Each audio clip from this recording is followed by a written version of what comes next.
everyone, I'm super thrilled to interview the incredible Brooke Dunnell again. Brooke is an author of short stories which are featured on ABC National Radio and in many anthologies and journals. She even has a PhD in creative writing. I find Brooke to be inspirational because she teaches the next generation of young writers, including myself, through many workshops and events. I've actually graduated from Brooke's writing course last year, but I've been lucky enough to enjoy a fortnightly critiquing group with one other writer because we just loved it too much. It was just amazing. Couldn't leave. I'll post the link to our last interview from last year for those of you who have not yet watched it. Brooke, thank you so much for letting me grill you. Thank you for grilling me. Are you ready to get started? Let's do it. Totally random, but when you are a super rich and famous author, what is something that you just want to blow some money on? Anything at all? Well, I like how you say when, not if. Well, I'm a super rich and famous. Oh, exactly. I feel like it would be something stupid like diamond collars for my dogs or something like that. Or something something completely unnecessary. Then you know you've made it, don't you? Yeah. Well, your dogs, they would look amazing in that. They would. They'd be blinged. They'd be so cute. Aww. They'd probably eat them. Go to the vet for a broken tooth. That'll be my dog. Yeah. Trying to eat the diamonds. You have been a mentor and a teacher to me and a bunch of other kids for quite some time. Have there been any super awkward or embarrassing moments during your classes?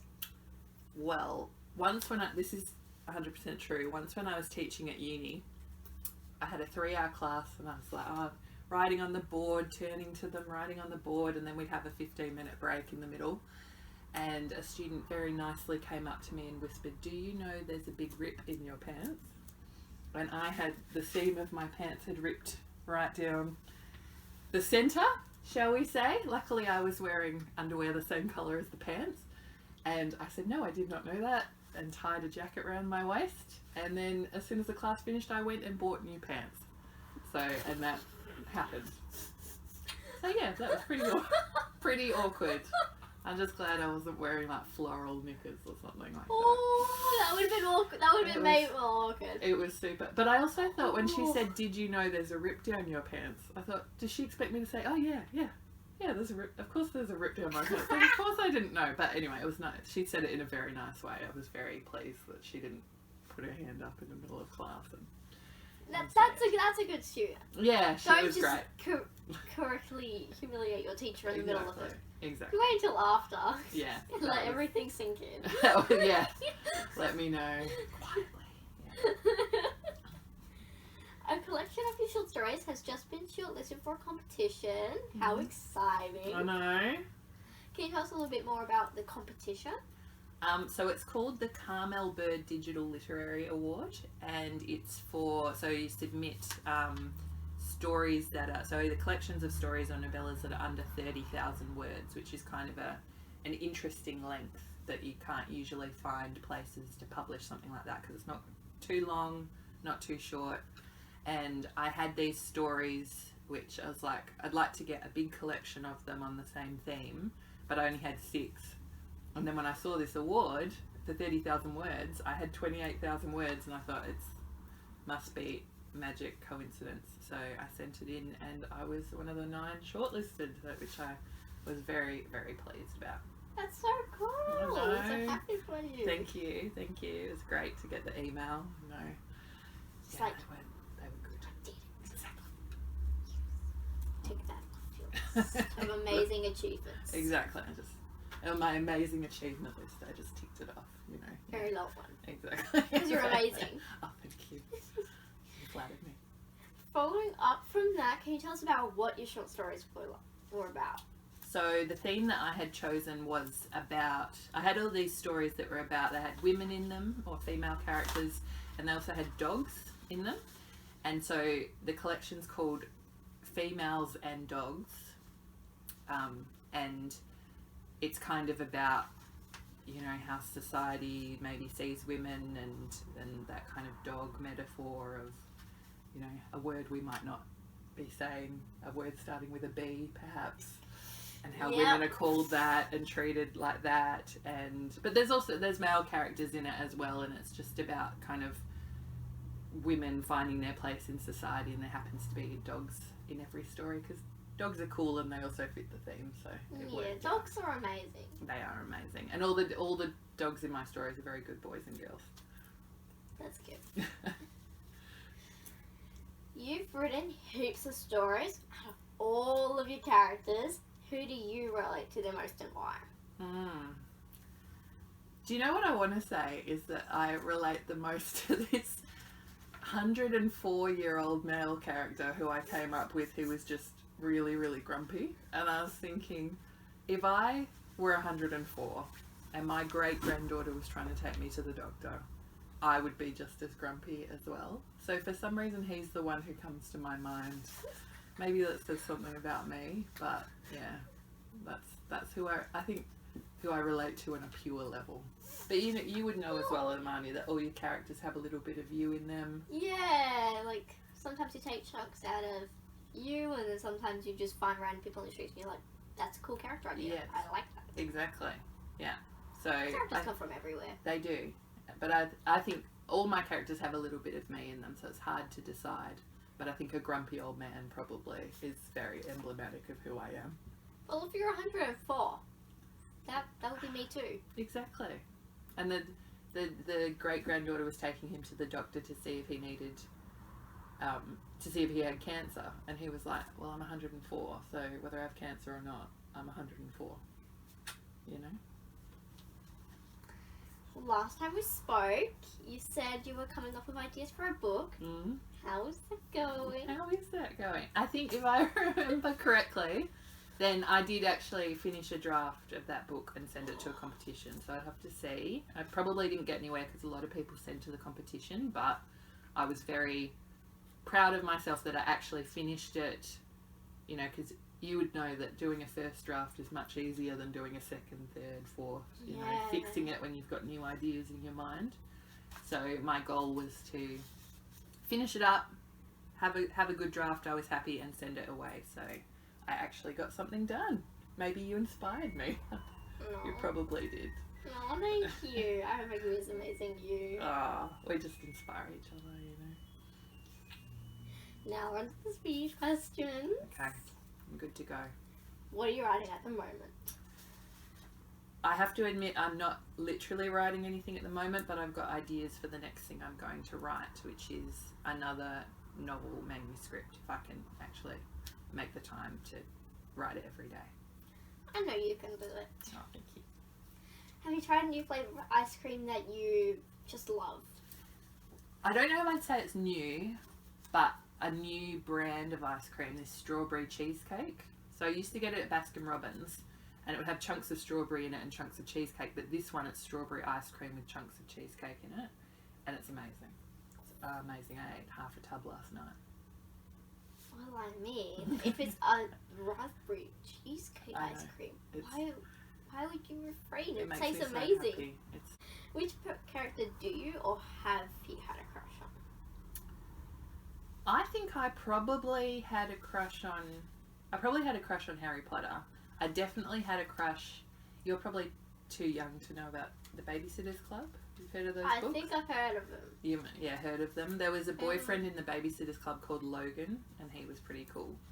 So I think I was probably like, I would go out with Logan if I lived in Stony Brook. So I think he was probably my first little crush. And obviously Mr. Darcy. I keep hearing Mr. Darcy. I know. But I don't know, is it the Mr. Darcy in the book, or is it Colin Firth Mr. Darcy from the TV series? Because he was quite fine. What was your worst subject in school? Probably sport. I was pretty bad at sport. Yeah. Yeah, my sport is walks, so that's... Yeah. That would have been a great sport though if they'd said, okay, every phys ed class you're going for walks. I would have nailed it. But no, volleyball, baseball, no, I can't do volleyball. soccer, no. And people would think because I'm tall, oh, volleyball, netball. Like, nah, terrible at them. Yeah. I simply just can't jump enough. Like, Mm. it's hard. Yeah, and like setting it, Oh, yeah. And it just goes. It kept on landing on my head when I did it. But then you just pretend you're headbutting it. Yeah. Who is your favourite or most inspirational author this year? So this year, I think, or maybe we say in the last 12 months, there's 2 books that I've read which have inspired me. There's Daisy Johnson has a book called Everything Under, and Max Porter has a book called Lanny. And just in general, both of them kind of write about like the real world, but these slightly otherworldly themes, like water doing crazy stuff and nature doing crazy stuff that I'd never really thought about. Because I like to write very realistically, not fantasy like you do. And I realised that, you can bring these kind of fantastical elements into your writing in a really realistic way. So I found that very inspiring. Those sound like amazing authors. I need to add them to my list. They're very good. I can lend one of them to you that I have. The other one I borrowed from someone. But yeah. What's the weirdest place or thing you got inspiration from? I think it was from a door being unlocked. Seriously. I imagined a door being unlocked at like a local sports field or something. And then that started a story, and then I wrote a whole story from it. That's actually pretty cool. Yeah. I think that's awesome. Yeah, you can get ideas from the most boring places sometimes. Yeah, but managing to get a door being unlocked and make an amazing story, that's incredible. I like that. That's Thank amazing. you. It was amazing. Would you prefer to be isolated on an island or in a forest? I'm going to have to say island, because in a forest there would be more bugs and creepy crawlies. And surely in an island, I'm imagining I'm on the beach in the island, and at least I'd see the bugs coming if there's not trees and stuff. But either of them, I would last about 48 hours. I have no survival skills. So. Me too. Yeah. A not so deserted island, I can do with that. Yeah. Like yeah. one with like a house and a kitchen and everything. I'm good. Oh, yeah, with that isolated on an island house. But you do scouts and stuff, so you know how to light a fire and things. I couldn't do anything. Yeah, but there's no chance that my tarp shelter is gonna survive. It falls apart in the first 5 minutes. It does not give me hope for the survival camp this term. If you could live in any book, which one would you pick? I don't know about a specific book, but I think, and this is a little bit basic of me, but all the books that have cool 20-somethings living in New York in like cool apartments and taking the subway to places, I think, yeah, because I wish I'd been cool when I was younger and lived, you know, that ultra cool lifestyle. So I think I'd have to go with one of those. You are pretty cool. Thank you. You're just saying that, but that's fine. No, I mean it. What's your biggest achievement so far? I think last time I probably said my PhD, did I? Yeah. And so I won't say the same thing. I think I'll say this time, actually my biggest achievement has been getting on top of my mental health, I think. Because when you have mental health issues, even though mine weren't very serious, I know a lot of people have very serious ones, but they just kind of, every day is like going through the day with like a really heavy bag on your back or something. And so when you feel, you know, it's not like you ever feel magical or whatever, but when you feel like you can control a lot of the problems that you're having in that way, it feels like that bag's taken off your back and you can just do things without having that extra load on your shoulders. And I think it's really hard as well, because if you have problems with your mental health, then seeing that you have a problem or seeing that there's places you can go for help or something is really hard to see, because you're not seeing things the way that an objective person sees them. So anyone who is able to cope with that stuff, and then if they're able to learn ways around it and stuff, I think that's a really great achievement. So, because it helps you with the whole rest of your life. Yeah, I think that's an incredible achievement too. Thank you. Do you have any advice for young writers? I think my advice, I wonder what my advice was last year. I can't remember. But I think it was like about reading. Reading. Yeah, reading's good advice. But I think my advice would be to enjoy it, because you can get very caught up in things like, oh, I need to enter a competition, or comparing yourself to other people, or if you read all these wonderful books and you think, I don't write as well as that, I'll never be any good. All of that stuff can really sap your enjoyment of it. And the reason why we want to be writers is because we like writing. And so you want to focus in on the pleasure of making things up and crazy things happening in your books and characters doing things that you wouldn't do in real life and all those things. Focus on those, and the other things will happen as well, but don't let them take away from the fact that you really love it, you know, and that you want to do it every day. And that's why I find you inspiring, because you do so much and so different. Accusing you.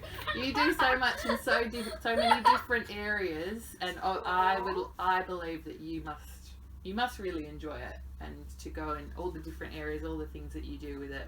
And I find that inspiring because you don't let the external stuff stop you from trying things. So good for you, Amari. I had that compliment. You got a compliment. No, thank you. That was amazing advice, and thank you for this amazing interview. Thank you for asking me again. It was amazing. Make sure to check out Brooke on her social media so we can share her amazing short stories.